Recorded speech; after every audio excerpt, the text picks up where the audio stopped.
안녕하십니까. 요즘 온통 기술 얘기가 세상을 뒤덮고 있습니다. 아예 귀를 닫고 살면 모르겠지만 조금만 관심이 있다면 이런 기술의 변화를 피할 수 없다는 것을 쉽게 느낄 수 있습니다. 집에서 사용하는 가전제품들은 물론이고 매일 타고 다니는 자동차라든지 잠시도 손을 떠나지 않는 스마트폰, TV, 음악을 듣는 오디오 할 것 없이 모든 것이 신기술로 가득 차 있습니다. 그리고 이런 신기술은 우리에게 편리함을 주기도 하지만 직업과 비즈니스에도 중대한 영향을 미치고 있는 것도 사실입니다. 이렇게 신기술이 세상을 뒤흔들지만 발전하는 기술이 어떻게 할 수 없는 것들도 있습니다. 그것은 바로 보물찾기인데요. 숨겨져 있는, 아니 미처 발견하지 못한 보물을 우연히 발견해서 떼돈을 버는 사례는 참 많이 있습니다. 몇 가지 실제 사례를 통해서 어떻게 보물을 찾았는지 알아보도록 하겠습니다.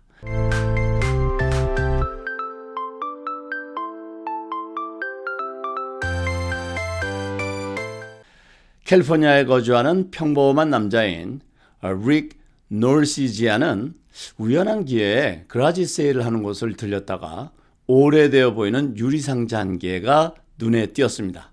그래서 그 상자를 열어보았더니 그 속에는 오래된 흑백 사진들이 가득 차 있었습니다. 상자가 오래되어 상태는 좋지 않았지만 상자에 들어있는 흑백 사진들이 관심이 있어서 $45에 구입했습니다. 그런데 이것이 릭의 인생을 바꿔놓을지는 이때만 해도 전혀 상상도 하지 못했습니다. 릭은 구입한 흑백 사진들이 들어있는 유리 상자를 집으로 가져와서 차분히 살펴보았습니다. 그런데 흑백 사진이 예사로워 보이지 않았음을 느꼈던 릭은 몇 가지 조사를 해보고는 깜짝 놀랐습니다. 이 흑백 사진은 1920년대부터 활동한 미국의 유명한 사진작가이자 환경운동가인 바로 안셀 아담스의 작품이었습니다.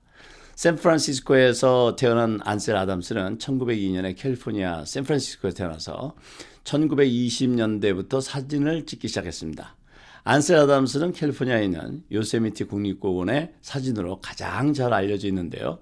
안셀의 작품은 지금도 널리 인정받고 높이 평가받고 있습니다. 작품 중에는 수십만 달러에 거래되는 작품도 있는 것으로 알려져 있습니다. 어쨌든 릭이 구입한 흑백 사진은 안셀 아담스 작품으로 밝혀졌고 이 흑백 사진들은 수십 년 동안 분실되어서 파손된 것으로 알고 있었던 희귀의 작품인 것으로 판명되었습니다. 그래서 이 작품들을 복원하고 평가해 보니까 놀랍게도 수백만 달러의 가치가 있는 것으로 인정받게 되었습니다. 이 발견으로 릭은 평범한 사람에서 하룻밤 사이에 백만장자가 되었습니다. 이와 유사한 사례가 하나 더 있는데요.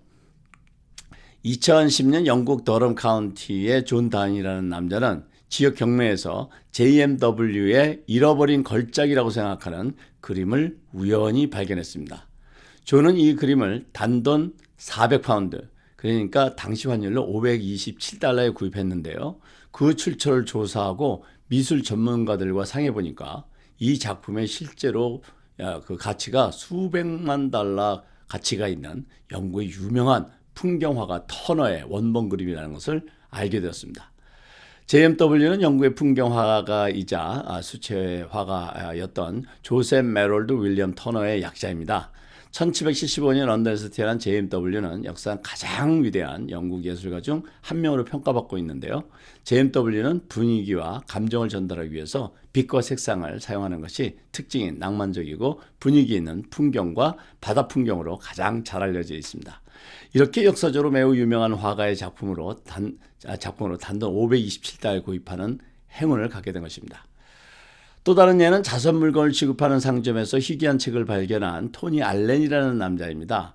이 토니가 상점에서 발견한 책은 1687년에 출간된 아이작 뉴턴의 수학 원리의 초판으로 과학사에서 가장 중요한 저작 중 하나로 꼽히는 책이었습니다. 토니는 이 책을 단돈 1파운드, 달러로 환산하면 1불 31센트의 책을 구입하고 감정을 받았는데 그 가치가 수십만 달러라는 사실을 알게 되었습니다. 또 우연치 않게 발견된 유명한 발명품들이 있는데요.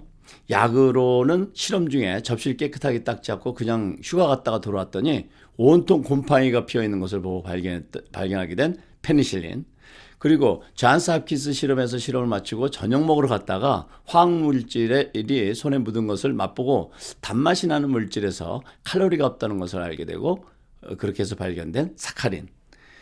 웨일즈의 한 작은 마을에서 과학자가 협심증과 싸우기 위한 알약에 대한 테스트를 해왔지만 협심증으로 고생한 사람들에게는 협심증 치료에 도움을 주지 못했습니다. 그런데 이 협심증 치료에 도움도 되지 않는 알약을 테스트하기 위해서 참여했던 남성들이 이 약을 포기하지 않는 것을 기이하게 생각한 연구자는 방향을 바꿔서 발견하게 된 것이 바로 바이아그라입니다. 또 하나 재미있는 것은 껌인데요. 남미에서 고무 대용품을 개발하려다가 실패해서 조각 하나를 입에 넣었다가 착안해서 개발한 것이 바로 우리가 자주 이용하는 껌입니다. 세법에서 피아노 케이스라고 불리는 판례가 있습니다. 1963년 자신의 딸에게 주려고 중고 피아노를 구입했습니다. 그런데 이 중고 피아노 속에 가치가 많이 나가는 옛날 돈 뭉치를 발견했습니다. 이것을 소득으로 보고하지 않아서 훗날 세금을 부과받은 케이스인데요. 세법 공부한 사람들한테는 꽤 유명한 케이스입니다. 이런 모든 예들은 당초의 계획과는 전혀 다르게 우연한 사건으로 큰 부를 이루어 인생이 뒤바뀐 얘기들입니다. 이런 발견들이 바로 보물이 아닐까요? 아마 이런 얘기는 제가 소개한 것 말고도 알고 계신 것이 많이 있으실 것입니다. 기술이 발달되고 세상이 무지무지하게 빠른 속도로 변해도 이런 보물들은 곳곳에 숨어 있을 것이라고 생각됩니다. 주위의 모든 현상과 사실들에 좀 더 관심을 기울여야 할 이유가 충분하다고 생각됩니다. 혹시 압니까? 이사한 새로운 집에서 보물이 숨겨져 있을지요? 즐거운 생각에는 커트라인이 없습니다. 오늘도 가볍게 보물을 찾아 부자된 얘기를 함께 나누어 보았습니다. 잠깐! 이렇게 우연히 발견한 보물로 얻은 재산도 과세소득이라는 것 잊지 마시기 바라겠습니다. 오늘은 여기까지입니다. 감사합니다. 정기구독료 언제 얼마나 나가는지 모르신다고요? 지금 이 순간 내 순자산은 얼마인지 아시나요? 우리 자산은 매일매일 달라집니다. 모든 것이 돈이 되는 세상. 나만의 자산은 나답게 나를 중심으로 관리하는 세상. BC5가 만들어갑니다. 내 자산 쏙쏙 키우고 뒷골 모아 재산 키우는 찐테크로 묻고 더블로 가는 나의 자산 관리. 나의 모든 자산을 AI가 실시간으로 자동 분석 관리해주는 BC5. 한 가지 더. 해킹 횡령 더 이상은 설 자리가 없겠죠? 내 돈 도난 방지에도 최고 BC5. 오늘부터 내 돈 관리는 BC5. 꼭 가입하시고 부자 되세요.